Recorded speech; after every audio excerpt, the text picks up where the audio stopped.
Silakan dulu Bapak Ibu. Ya, sebentar saya bertukar dengan Pak Freddy. Ya. Dan ini juga saya pakai kesempatan untuk merevisi khotbah saya. Sebelumnya ini sudah saya khotbahkan di tempat ini juga, cuma cahayanya jelek sekali, suaranya juga jelek sekali, sehingga ini saat saya untuk merevisi khotbah saya. Amin. Saya sapa dulu kita semua. Shalom Bapak Ibu. Shalom. Ya, puji Tuhan. Apakah saya senang berjumpa dengan saudara? Apakah saudara senang berjumpa dengan saya? Amin. Pasti. Kenapa? Akan diberkati. Iya pastilah. Semua orang akan senang. Ya. Judul ini adalah kitab pertama dari Alkitab. Nah, ini adalah khotbah saya pertama. Itu dari kitab Kejadian. Ya, dari kitab Kejadian. Judul khotbah kita adalah Salib Kristus. Apa judulnya Bapak Ibu? Salib Kristus. Ya. Saya minta tolong sama Pak Tommy untuk bacakan ayat karena TV-nya lagi rusak. Ya. Kejadian 3 ayat 6 sampai dengan 7. Kejadian 3 ayat 6 sampai dengan 7. Ya, silakan Pak Tommy. Kejadian 3 ayat 6 sampai 7. Ya. Perempuan itu melihat bahwa buah pohon itu baik untuk dimakan, Ya. dan sedap kelihatannya. Lagi pula pohon itu menarik hati karena memberi pengertian. Lalu ia mengambil dari buahnya dan dimakannya, dan diberikannya juga kepada suaminya yang bersama-sama dengan dia. Stop. Katakan sekali lagi, bersama-sama dengan dia. Silakan. Bersama-sama dengan dia. Iya, nanti saya akan jelaskan. Terus lanjut Pak Tommy. Dan suaminya pun memakannya. Ayat 7. Maka terbukalah mata mereka berdua, dan mereka tahu bahwa mereka telanjang. Lalu mereka menyemat daun pohon ara dan membuat cawan. Haleluya. Saudara melihat tak sesuatu yang janggal sih? Yang janggal adalah Adam itu ada di sebelahnya Hawa. Tapi kenapa Adam diam saja ketika Hawa dicobai oleh iblis? Saudara pernah bertanya? Ya, harusnya Adam itu bereaksi. Harusnya Adam itu membela Hawa. Harusnya Adam itu menghalangi setan menggoda istrinya. Iya kan? Ya Bapak Ibu juga kalau punya istri digoda orang kan marah kan? Pasti melindungi istrinya. Iya dong. Iya. Nah, ini kok Adam diam aja? Saya pernah bertanya, kenapa Adam diam saja ketika Hawa digoda? Padahal Adam ada di sebelah Hawa. Tadi makanya saya tidak bilang oleh Pak Tommy, kata di sebelah. Ya kan? Ya. Saudara tahu kenapa? Karena begini, laki-laki itu diberkati Tuhan 50.000 kata sehari. Kalau perempuan Tuhan 100.000 kata sehari. Ya, itulah sebabnya maaf kata ibu-ibu lebih banyak berbicara dari suami. Lalu kenapa ada diam saja? Saudara tahu kenapa? Karena sebelumnya ada itu memberi nama hewan-hewan. Semua hewan kasih nama sama Adam. Lewat kuda, oh ini namanya kuda. Lewat badak, oh namanya badak. Iya kan? Iya. Mana ayat Pak? Coba kita buka kan? Kejadian 2 ayat 19. Kejadian 2 ayat 19. Jadi Adam itu kan bisa kosakata kalau sudah memberi nama jutaan hewan di dunia. Kejadian 2 ayat 19. Coba kita lihat. Kejadian 2 ayat 19. Ya. Lalu Tuhan Allah membentuk dari tanah segala binatang hutan dan segala burung di udara. Dibawanya lah semuanya itu kepada manusia itu untuk melihat bagaimana ia menamainya. Dan seperti nama yang diberikan manusia itu kepada tiap-tiap makhluk yang hidup, demikianlah nanti nama makhluk itu. Jadi Adam baru memberi nama hewan-hewan di seluruh dunia. Jadi kosakatanya, perbenar katanya 50.000 sudah habis. Itulah sebabnya kenapa diam saja. Padahal saat itu Hawa digoda iblis. Harusnya suami yang baik harus membela istri. Benar kan? Iya dong. Nah, jadi seringkali hal yang sama juga terjadi dalam kehidupan kita sehari-hari. Suami punya perbendaharaan 50.000, istri punya perbendaharaan berapa tadi? 100.000, 2 kali lipat.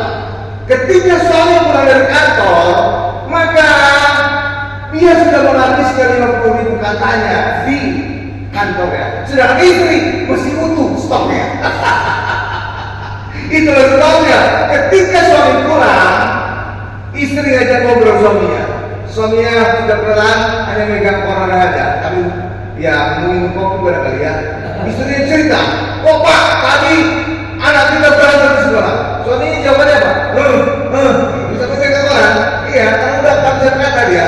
Iya kan? Oh tadi Pak, di pasar harga gula naik, harga cabai naik, harga bawang naik. Suaminya nasinya apa? Udah habis kata, udah habis, di kantor udah habis. Itulah sebabnya kalau tidak ada saling pengertian suami dan istri, bisa terjadi konflik. Iya, suami berkata, istriku di rumah bawain kamu, cocok gitu ya. Iya, karena apa? Istri masih putus stoknya 100.000.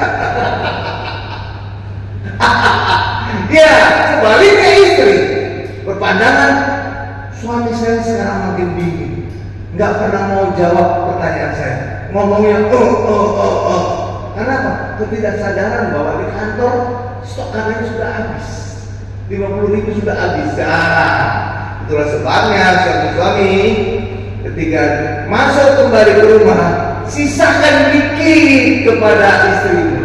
Masalah, jangan dihabiskan di luar. Minimal kau menjawab, anak kita berapa? Oh iya. Oh, siapa yang menang? Minimal ada jawaban, jangan gitu aja.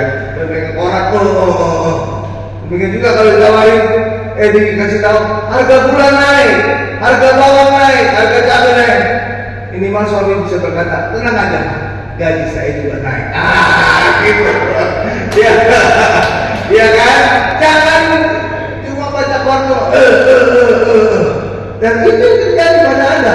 Dia sudah habis kosakatanya kasih nama hewan-hewan di dunia.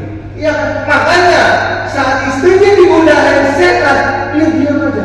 Persis ada di sebelah. Ayat ngomong tadi kan, Adam ada di sebelah Hawa. Harusnya apa? Suami yang baik harus bela istri, harus melindungi istri. Benar kan? Tapi kenapa dia diam aja? Karena berbenar katanya sudah habis kasih nama hewan-hewan. Jadi itu pelajaran bagi kita suami-suami. Ya, sisanya lagi ketika pulang ke rumah. Minimal ada jawaban kepada istri. Karena istri itu stoknya mesti utuh. 100.000, woi, iya kan? Ya, supaya jangan terjadi salah pengertian. Suami berkata di rumah istrinya bawel banget, istri sebaliknya. Suami suami saya jadi dingin banget kayak gunung es. ya, jadi supaya kita saling pengertian. Karena sudah terjadi kejadian di kitab Kejadian bahwa Hawa digoda setan, Adam diam saja. Oke ya. Ya, kita lanjutkan ke bagian berikutnya. Allah mengutuk bukan ketika manusia itu makan buah, enggak. Allah mengutuk ketika manusia saling menyalahkan. Iya, coba kita lihat Kejadian 3 ayat 14. Iya. Jadi Allah mengutuk itu bukan ketika manusia itu makan buah pengetahuan yang baik dan jahat, bukan. Tapi ketika Adam sudah menunjuk hidungnya Hawa, ini nih perempuan yang ditempatkan di sisiku, dia yang ngasih makan aku buah, kebetulan aku lapar, aku makan. Ya gitu ya. Ya. Coba Kejadian 3 ayat 14, coba kita lihat. Kejadian 3 ayat 14. Ya. Lalu berfirmanlah Tuhan Allah kepada ular itu, Ya. karena engkau berbuat demikian, terkutuklah engkau di antara segala ternak dan di antara segala binatang hutan. Dengan perutmulah engkau akan menjala dan debu tanah lain akan kau makan seumur hidupmu. Ya, pada ayat sebelumnya itu jelas dikatakan Adam menyalahkan Hawa, ya Bapak Ibu ya. Ya, itu ada ayatnya. Coba baca sebelum ayat sebelumnya. Manusia itu menjawab, perempuan yang kau tempatkan di sisiku, dialah yang memberi dari buah pohon itu kepadaku, maka aku makan. Kemudian berfirmanlah Tuhan Allah kepada perempuan itu, apakah yang telah kau perbuat ini? Jawab perempuan itu, ular itu yang memperdayakan aku, maka aku makan.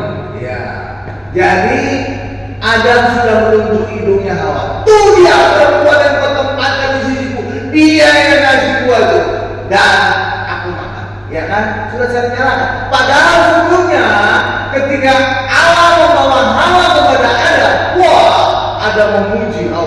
Dialah daging dari dagingku, dialah tulang dari tulangku. Kan luar biasa kan? Tapi berubah saudara derajat ketika mereka makan buah ketahuan. Mereka sudah saling menyalahkan. Dan ketika suami istri sudah saling menyalahkan, itu mulai terjadi kutuk. Kenapa kutuk mulainya ketika suami istri keluarga sudah saling menyalahkan? Karena keluarga itu gambaran Allah.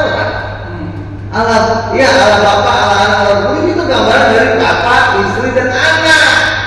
Itulah sebabnya ketika suami istri tidak lagi sepakat, saling nuduh, saling menyalahkan, maka gambaran Allah rusak di bumi ini. Dan pada saat itulah surga berubah menjadi neraka. Sebelumnya keluarga itu adalah surga dunia, berubah menjadi neraka di dunia. Iya, dan pada saat itu kutuk muncul. Paham Bapak Ibu? Iya, jadi bukan kutuk itu ketika manusia makan buah itu enggak, tapi ketika mereka bersaling menyalahkan. Jika saling menyalahkan, maka rusaklah gambaran Allah di dunia ini. Ketika gambaran Allah rusak, maka semula kondisi surga yang ada di dunia ini berubah menjadi neraka yang ada di dunia. Paham Bapak Ibu ya? Paham ya? Iya. Karena itulah Allah ingin keluarga itu sepakat. Ketika keluarga sepakat, Allah hadir. Amin ya. Amin ya. Iya. Ya. Jadi Allah kemudian mengutuk ular. Lalu kemudian Allah mengutuk perempuan itu.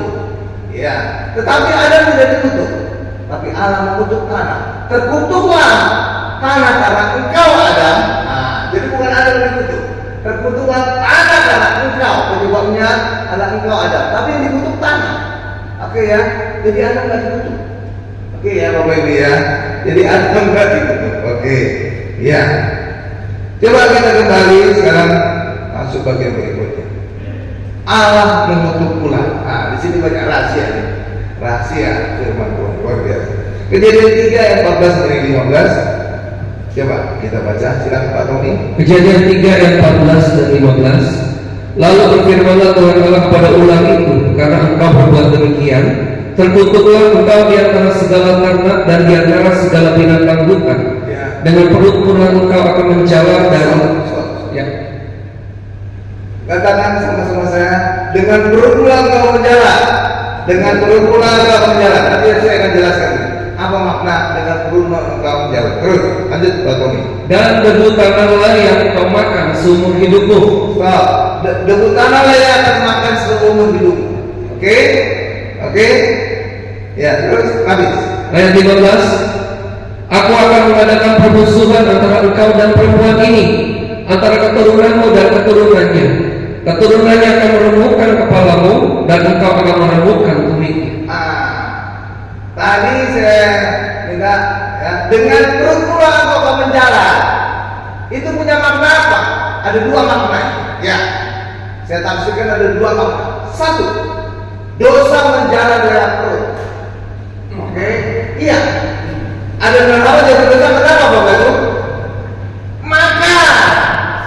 Makan buat pengetahuan yang baik dan jahat. Makan perut, urusan perut. Benar ya? Ya kan? Ya. Contoh lagi.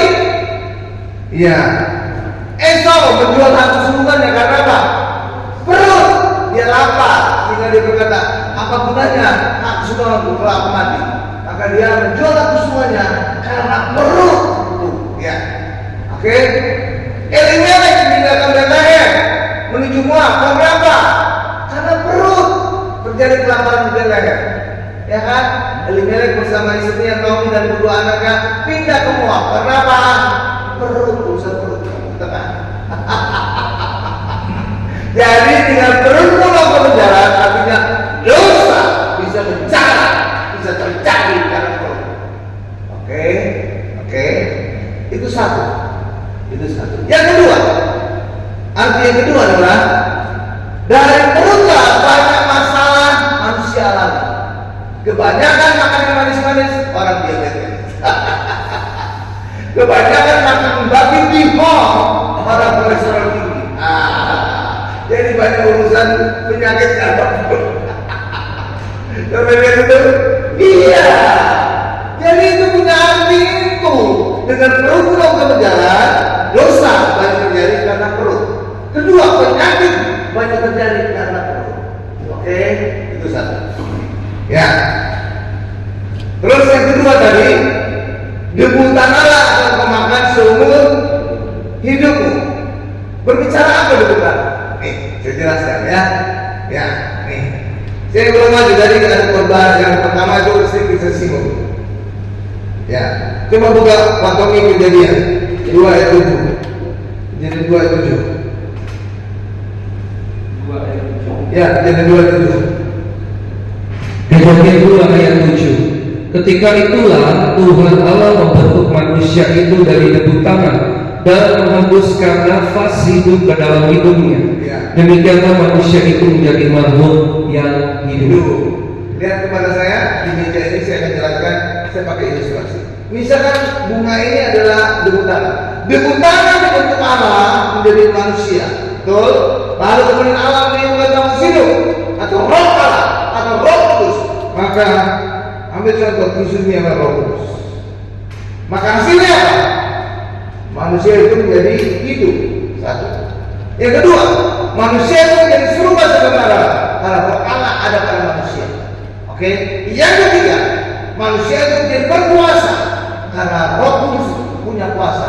Kisah Rasul 1:8, Tuhan itu berkata, kamu akan berkuasa karena Roh Kudus menurut kamu. Nah itu dia. Jadi pada saat berusaha dengan manusia, manusia itu berkuasa. Jadi ketika Allah menciptakan nafas hidup, manusia itu satu hidup, yang kedua sobat pertama, yang ketiga menjadi penuh kuasa. Tetapi saya disayang anak kandung saya. Manusia kemudian jatuh dosa akibat godaan iblis.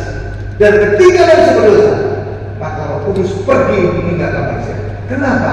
Karena dosa dan kekudusan tidak mungkin bersatu. Oke?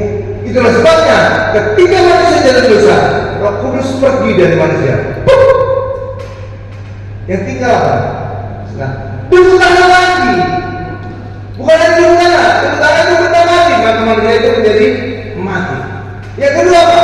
Manusia itu tidak serupa dengan Allah lagi. Kenapa? Roh Allah telah pergi dari manusia. Yang ketiga, manusia itu tidak lagi berkuasa. Oke, itulah dampak dari Roh Kudus. Oke, iya itu. Jadi tinggalnya apa? Debu tanah. Inilah yang dimakan oleh iblis tadi. Debu tanah akan memakan seumur hidup. Itu artinya orang berdosa bisa dimakan, bisa dikalahkan oleh iblis. Lihat itu? Iya. Dan apa dampaknya terhadap iblis yang memakan jutaan miliaran manusia? Dampaknya adalah pada kita kejadian, iblis digambarkan oleh ular yang kecil bisa berjalan di pohon. Tapi kita lagi kita lihat iblis telah menjadi ular naga. Kenapa bisa berubah? Karena iblis telah memakan miliaran orang berdosa, miliaran juta. Itu sebabnya semula iblis adalah ular kecil dalam kitab Kejadian tadi. Kita lagi iblis telah berubah menjadi ular naga dragon. Nah itu artinya. Oke? Ya, haleluya. Oke, paham ya Bapak Ibu ya? Iya. Tadi Kejadian 3:15 gimana bunyinya coba? Baca lagi Pak Tommy. Kejadian 3 ayat 15. Iya. Aku akan mengadakan permusuhan antara engkau dan perempuan ini. Iya, stop. Jadi Allah mengadakan permusuhan antara setan dan perempuan. Oke? Terus Antara keturunanmu dan keturunannya. ya, keturunan perempuan dengan keturunannya. Terus Keturunannya akan meremukkan kepalamu, ya. dan engkau akan meremukkan tumitmu. Nah, apa dampak dari ayat ini? Ini ayat nubuatan sebenarnya. Bahwa Allah mengadakan permusuhan antara keturunan setan dengan keturunan perempuan. Iya. Apa dampaknya? Dampaknya adalah coba saudara lihat negara-negara yang tidak percaya Tuhan Yesus. Wanita di nomor 2. Karena terjadi permusuhan antara setan dengan perempuan. Coba saudara lihat di negara Arab, perempuan itu nomor 2. Ya, negara Israel perempuan nomor 2. Tapi ketika di negara orang yang selanjutnya adalah negara Eropa, negara Amerika. Perempuan sama dengan laki-laki. Sejajar. Lihat itu. Jadi ada perbuatan bahwa terjadi permusuhan antara ular dengan perempuan. Itulah sebabnya di negara orang yang tidak percaya Yesus, wanita di nomor 2. Tapi di negara yang orang percaya Yesus, negara Eropa, negara Amerika, perempuan itu sama dengan laki-laki. Ya, oke, ya. Berikutnya, tadi dikatakan keturunan perempuan itu akan meremukkan kepalamu dan keturunanmu, keturunan iblis akan meremukkan tumitnya. Dan itu tergenapi pada saat Tuhan Yesus disalibkan. Iya, itu terjadi pada saat Tuhan Yesus disalibkan. Pada saat Tuhan Yesus disalibkan, salib Yesus menembus bukit Golgota. Itu adalah gambaran kepala setan. Kepala setan ditembus oleh salib Yesus. Disitulah kepala setan diremukkan. Sebaliknya, setan meremukkan tubuh Yesus. Itulah terjadi ketika kaki Yesus dipaku di atas kayu salib. Tapi kalau kita lihat gambaran-gambaran Tuhan Yesus salib, itu bukan tumit yang remuk, telapak kaki. Karena itu juga sesuai dengan firman. Kalau ingin tumit diremukkan, maka kaki Yesus harus mengapit salib, bukan tumpang tindih yang banyak digambarkan dalam lukisan-lukisan Tuhan Yesus disalibkan. Iya.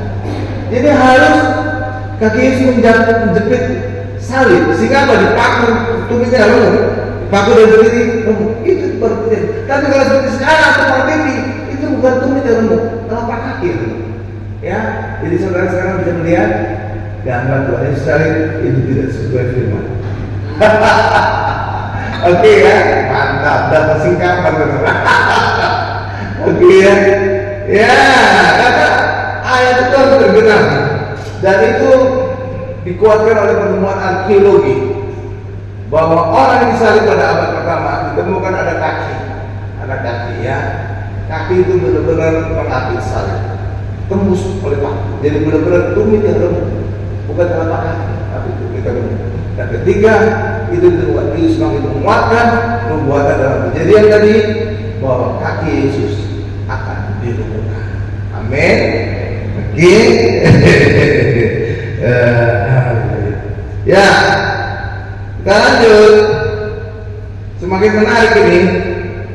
Ya, dan Yesus jangan keturunan perempuan kan, karena tidak dibawa oleh Yusuf ya. Makanya sesuai dengan ayat tadi ya, keturunan perempuan akan meremukkan kepala. Kenapa bisa itu menunjukkan kepada Yesus? Karena Yesus tidak dibuai oleh Yusuf, tapi Yesus dikandung dari Roh Kudus. Amin. Makanya bisa disebut keturunan perempuan, bukan keturunan laki-laki bapaknya. Oke ya. Iya. Jadi saudara bisa paham bahwa Tuhan Yesus adalah keturunan perempuan. Itu ada maksudnya. Kenapa Yesus tidak dibuai oleh Yusuf? Nanti mungkin korban Natal atau apa nanti kita korban. Ada rahasia di balik itu. Ingin tahu ya? Wih. Ya, nanti ya. Iya. Sekarang kita masuk ke bagian berikutnya. Tempat sebuah tengkorak. Yohanes 19 ayat 17. Yohanes 19 ayat 17. Luar biasa kita lah. Yohanes 19 ayat 17 Ya. Sambil memikul salibnya, ia pergi keluar ke tempat yang bernama tempat tengkorak Ya. dalam bahasa Ibrani Golgota. Tempat tengkorak ya. Ya. Kalau kita lihat bahasa Inggris ya itu lebih tajam.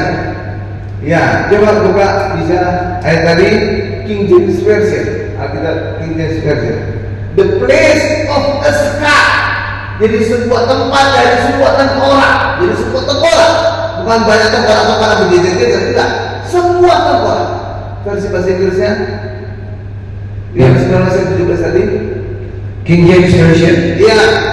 And he bearing his cross Yeah. went forth into a place called the place of a skull. Tuh. Sebuah tengkorak, bukan banyak tengkorak. Saudara itu. Pertanyaan berikutnya, next question adalah tengkorak siapa ini? Benar ya, kalau bahasa Inggris kan kayaknya tempat tengkorak, oh banyak tengkorak situ nanti. Iya, bahasa Inggris lebih tajam. Place of the sky. Oke, jadi ada tengkorak seseorang di situ. Oke, tengkorak siapa ya? Tengkorak siapa? Jadi Golgota itu bukan artinya bukit seperti tengkorak ya, bukan ya, bukan.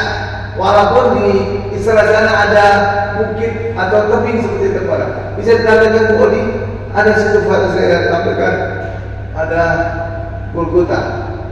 Pernah saya kasih ke Pak Imara. Supaya sampai dia bentuknya mirip tengkorak. Haleluya. Ada di Israel itu dekat Gadentu itu tebingnya bentuknya seperti tengkorak. Ya, supaya saudara bisa lihat ya.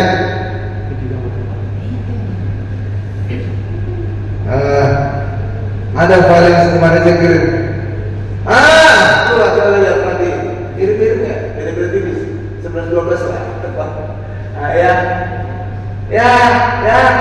Nama tengkorak ini dekat Gadentu. Ya, Gadentu. Oke ya, ini ditemukan oleh Jenderal Gordon dari Inggris. Pada saat itu tentara Inggris menyerbu Yerusalem, mengalahkan kerajaan Ottoman atau Turki. Ya, dan pada saat dia lagi bangun lesehan ada bukit kayak tengkorak, tebing kayak tengkorak, yang ditemukan dia, bentuknya kayak tengkorak. Tapi ini bukan arti dari Golgota, karena Golgota adalah sebuah tempat dari sebuah tengkorak, bukan tebing seperti tengkorak, bukan. Oke ya, jadi sebuah tempat dari sebuah tengkorak. Oke, lalu pertanyaannya adalah tengkorak siapa? Tengkorak siapa itu? Itu adalah tengkorak Goliat. Loh, kok bisa tengkorak Goliat sana, Pak? Bukankah Goliat dikalahkan dalam itu di lembah Karpanti? Kenapa bisa jalan-jalan ke Bukit Golgota? Karena apa? Ya, karena itu dibawa oleh Daud. Ya, Bapak Ibu. Saudara pernah pertanyaan berikut, nanti saya jelaskan di mana Daud membawa tongkat itu ya. Karena Daud ingin mendapat 3 hadiah yang dijadikan oleh Raja Saul. Tapi sebelumnya saya akan menjelaskan lagi, kenapa Goliat bisa kena ali-alinya tembus kepalanya oleh batunya si Daud. Saudara tak menawan gini ceritanya. Pada saat Goliat menantang orang Israel, semula tidak ada orang Israel yang berani melawan. Tapi kemudian Daud berani melawan atas izin Raja Saul. Dan dia melawan, berperang, bukan dengan senjata, tapi dengan tongkat dan ali-ali. Sehingga apa? Goliat berkata, emangnya aku ini anjing? Ada ayat itu. Emangnya aku ini anjing sehingga kau datang dengan tongkat melawan? Iya. Dan ketika Goliat berkata dengan emangnya aku anjing, maka Goliat merasa, ngapain aku pakai baju perang secara lengkap? Ada ketopong, ada baju Cina, ada ini bagus. Dan sekarang melawan. Ketika Daud datang dengan tongkat aja, percuma yang semua perangkat. Dia lepas ketopongnya, dia lepas semua baju perang. Ngapain lawan Daud? Dia harus pakai lengkap baju perang. Ibarat saudara lah, ahli bela diri. Ketika ada anak kecil yang melawan saya berkata, kamu itu gampang, satu tangan aja kau. Ya kan, ketika gitu kan, ada yang orang mengejarku atau mengikuti misalkan kayak catur lah, juara dunia. Dia lawan banyak orang berjejer. Ya kan, dia keliling lawan banyak orang kan. Iya, karena dia harus hebat. Dan kita juga Goliat. Tidak udah, kita cuma pakai tongkat. Emangnya aku anjing? Kamu datang cuma pakai tongkat. Makanya dia kemudian melepas semua baju perang. Dia lepas ketopongnya, dia lepas baju jiranya, dia lepas semua perisai-perisainya, ngapain? Tangan kosong aja aku bisa lakukan. Enggak tahu, benar kan? Orang dia lepas, dapat besi merahan, besi kecil. Ya kan? Iya kan, banyak dari jagoan kan? Kawan kamu untuk makan juga aku bisa. Tapi disitulah kelemahan.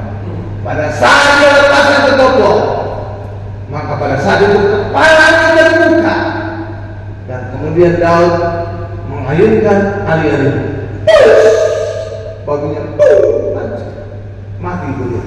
Coba kalau dia masih pakai ketopong, nggak akan mungkin tembus kepalanya. Nah iya, tapi ketopong itu besi, tembang, nggak akan mungkin tembus oleh batu. Benar? Iya. Tapi karena dia menganggap enteng, sebab daun datang melawan boleh aja pakai topeng. Emangnya aku ini anjing kan dia. Akhirnya ada ya. Karena nanti bisa baca di rumah ya, PR ya, besok ujian. Ya, ya. Iya, makanya boleh itu terbuka kepalanya. Pada saat itulah daun pos mati boleh. Lalu kemudian apa? Kemudian daun menghampiri Goliat, ya gorok lehernya. Lalu kepalanya dibawa kepada Raja Saul.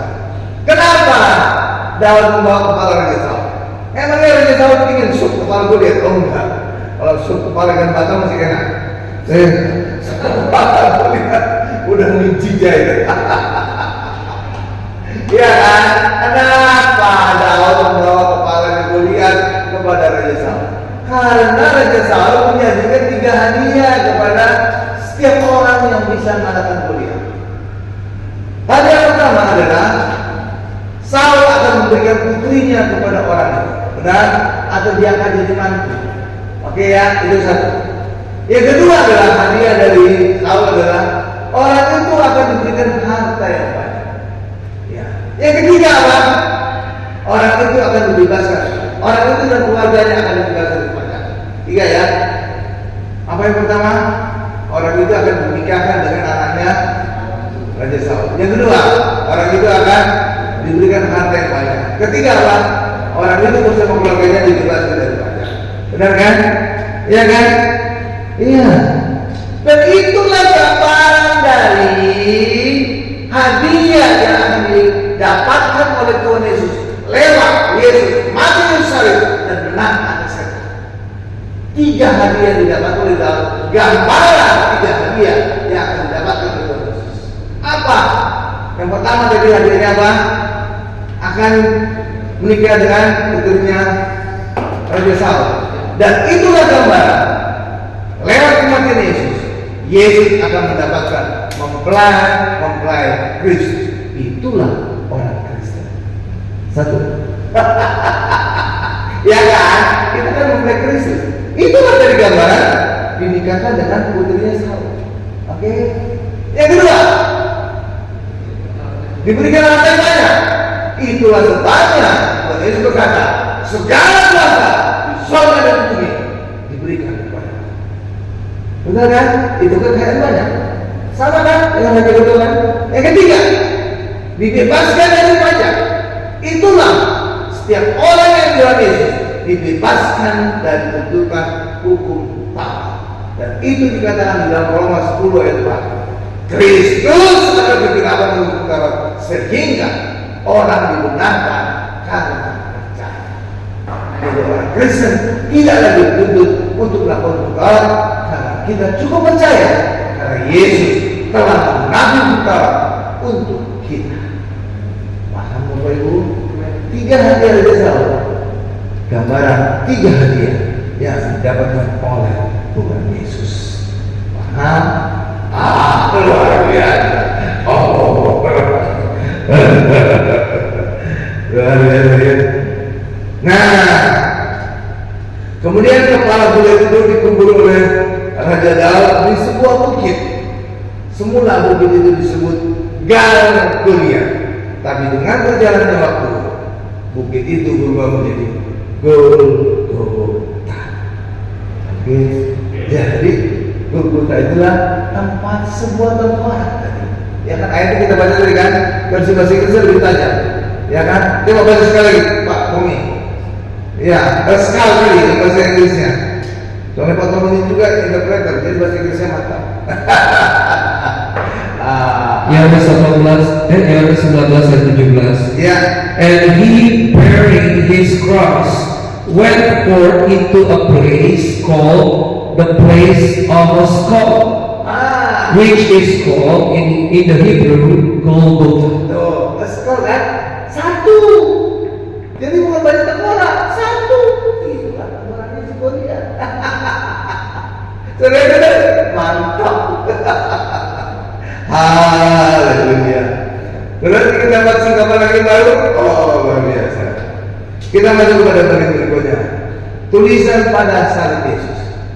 Tulisan pada salib Yesus, apa yang sering saudara lihat di salib? Indri, bukan Indri kota, bukan Indri. Indri ya. Apa artinya Indri? Yesus orang Nazaret, Raja orang Yahudi. Benar ya? Indri ya. Ya, Indri. Ya, coba kita baca ayatnya. Bahwa itu sebenarnya ditulis dalam 3 bahasa. Ya, 3 bahasa. Tidak ada bahasa Mandarin sih. Nggak ada bahasa Batak juga. Ada 3 bahasa. Coba Yohanes 19 ayat 19 sampai 21. Sudah di sana? Nah, Yohanes 19 ayat 19 sampai 21. Iya. Dan Pilatus menyuruh memasang juga tulisan di atas kayu salib itu. Yes. Bunyinya, Bunyinya, Yesus orang Nazaret, Raja orang Yahudi. ya. 20. Banyak orang Yahudi yang membaca tulisan itu, sebab di tempat di mana Yesus disalibkan letaknya dekat kota, dan kata-kata itu tertulis dalam bahasa Ibrani. Bahasa apa pertama? Ibrani. Ibrani. Oke, 1. Saya ingat. Terus. Bahasa Latin. Latin kedua. Terus. Latin. Dan bahasa Yunani. Bahasa Yunani. Terus. Ayat 21. Maka kata imam-imam kepala orang Yahudi kepada Pilatus, Ya. jangan engkau menulis Raja orang Yahudi, tetapi bahwa ia mengatakan, aku adalah Raja orang Yahudi. Nah, saudara tahu kenapa imam-imam itu protes? Nggak tahu kan? Ini saya jelaskan supaya saudara klik. Oh, itu tuh kenapa mereka protes? Nah, gitu, ya. Jadi ada 3 bahasa dari di tulisan salib.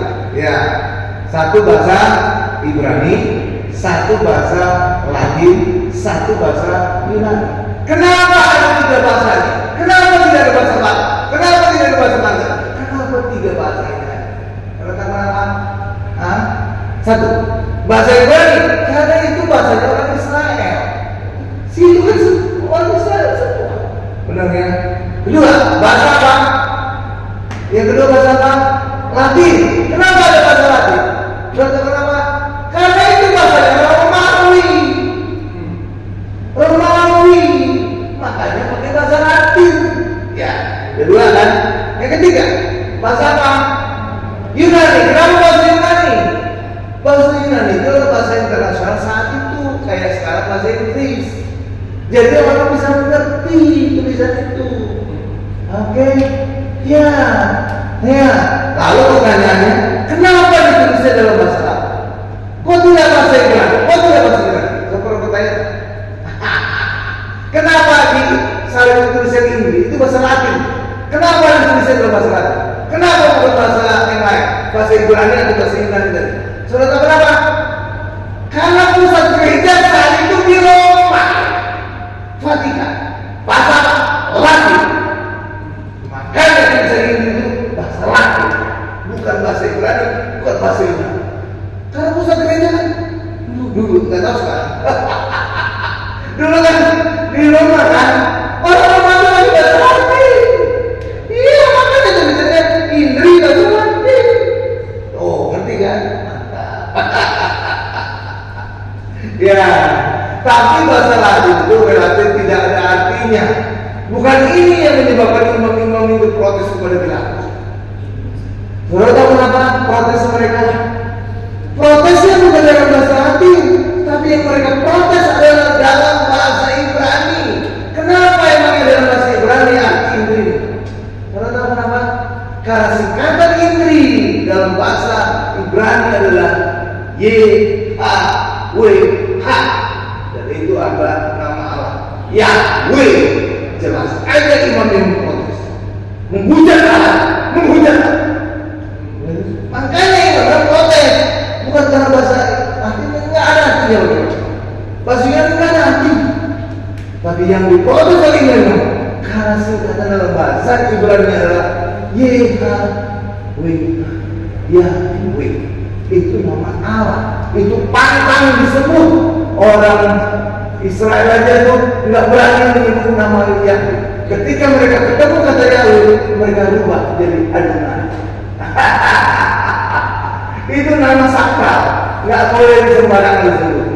Oke, itulah sebabnya imam-imam kepala protes kepada Pilatus. Jangan kamu tulis, karena itu adalah bermanfaat. Apa bedanya? Makanya mereka protes.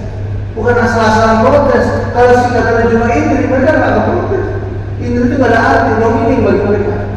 Oke, nomini. Tapi ketika dalam Ibrani, Yahweh itu nama Allah kita tuh. Oke, makanya mereka protes. Tapi rupanya, ya Pilatus itu keras kepala juga. Apa yang ditulis tetap tertulis. Makanya tetap tertulis YHWH dalam bahasa Ibrani. Oke Bapak Ibu ya, karena memang yang tersalib adalah Yesus anak Allah. Oke ya. Oke, mantap ya. Jadi saudara sekarang jadi tahu ceritanya. Kenapa tulisannya Indri dalam bahasa Latin? Iya, belum bisa gereja kan di Roma. Iya kan? Saudara protes. Protes aja ngomong. Ya, protes aja. Ya dong, bukan arti Indri. Tapi yang itu sangat berarti tuh. Bahasa Ibrani itu ya. Oke, paham ya? Kenapa imam yang kepala itu protes kepada Pilatus? Oke, lanjut. Nah, kita sudah mendekati akhir.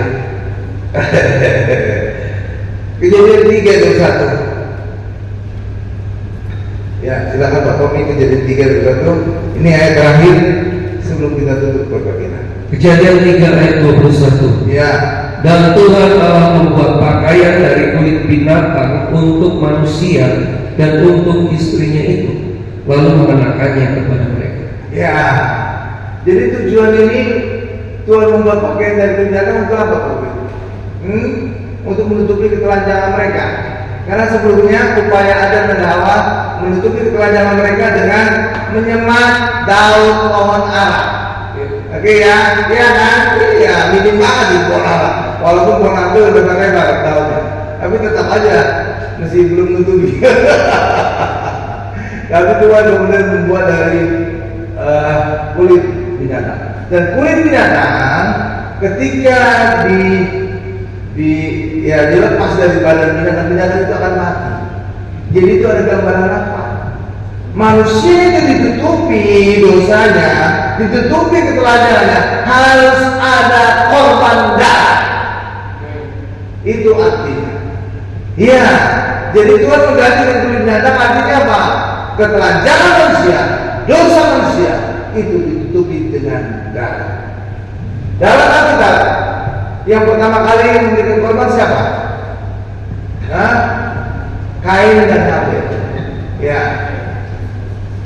Persembahan Kain itu ditolak oleh Allah, persembahan Habel diterima oleh Allah. Seringkali waktu di sekolah dulu kita gambarnya asap dari persembahan Habel lulus ke atas. Sedangkan asap persembahannya Kain itu encong, gitu ya. Ya, iya, gitulah. Banyak kali orang menerjemahkan juga mengatakan, oh itu karena Habel itu orang yang baik. Salah, gitu. Kedua-duanya orang berdosa, makanya mereka memberikan korban. Kalau mereka tidak berdosa, nggak perlu memberikan korban. Tapi nyatanya mereka memberikan korban. Tapi kenapa persembahan Habel diterima? Persembahan Kain ditolak. Karena persembahan Habel itu persembahan darah. Persembahan darah. Sedangkan persembahan Kain itu tanaman, bukan persembahan darah. Sedangkan ayat berkata, ya, dosa tanpa darah tidak ada pengampunan dosa. Tanpa darah tidak ada pengampunan dosa. Itulah sebabnya persembahan Habel diterima. Karena lewat persembahan darah, maka dosa Habel diampuni oleh Allah. Dan persembahan Kain tidak diampuni. Bukan karena Habel itu orang baik, enggak. Kalau saudara baca ayat yang lain-lain, itu Habel itu rupanya orang yang kejam. Dari mana saya tahu? Karena darah Habel yang meresap ke tanah itu berteriak kepada balasan kematian kepada Allah. Ini jahat juga orang. Iya ada ya. Iya darah Habel berteriak kepada Allah balasan kematian. Itu orang dendam juga. Jadi nggak bukan karena dia baik maka bersama dirimu, bukan. Haleluya.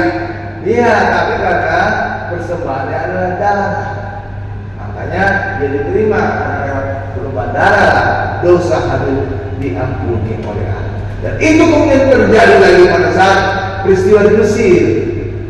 Bebasnya kepada Rasul bantuan yang salah, kenapa? Karena ada tanda darah di dalam itu. Benar kan? Iya. Itu artinya terjadi penebusan di rumah itu. Tapi di situ ada satu rahasia. Saudara pernah bertanya kan? Cara mengoleskan darah itu bagaimana? Dia mengatas, kiri, dan kanan kan? Iya, iya. Nanti saya lihat ayatnya.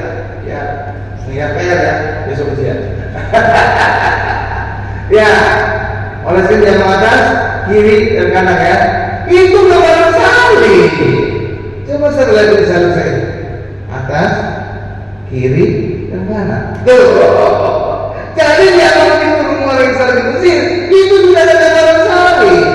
Gambaran salib saja bisa membebaskan seisu umat dari kematian Rasul. Apalagi salib sebenarnya. Mantap. Semua sudah bisa dibebaskan dari kematian mereka. Amin. Luar biasa kan? Jadi darah itu menjadi penebus dosa, sehingga tidak terjadi kematian anak sulung di Mesir. Oke, demikian juga korban-korban berikutnya orang Israel harus ada korban domba, hewan kan, darah kan? Iya, makanya ada ayat berkata tanpa penumpahan darah tidak ada pengampunan dosa. Oke ya, oke. Nah, tapi korban-korban berikutnya yang lama itu hanya menutupi dosa. Kenapa? Karena nilai darah hewan tidak sebanding dengan nilai nyawa manusia. Karena upah dosa adalah maut. Jadi dosa itu harus disamakan dengan nyawa. Amin. Ya kan? Iya. Dan hewan itu tidak sebanding dengan nyawa manusia. Itulah sebabnya darah hewan pada pertama hanya menutupi dosa. Tetapi darah Yesus itu baru menghapus dosa. Karena darah Yesus adalah darah yang mahal. Amin. Oke. Saya tutup khotbah saya dengan kesimpulan. Rencana keselamatan dari Allah dalam salib Kristus telah disiapkan Allah sejak manusia jatuh di dalam dosa. Amin. Haleluya. Berikan kemuliaan bagi Tuhan.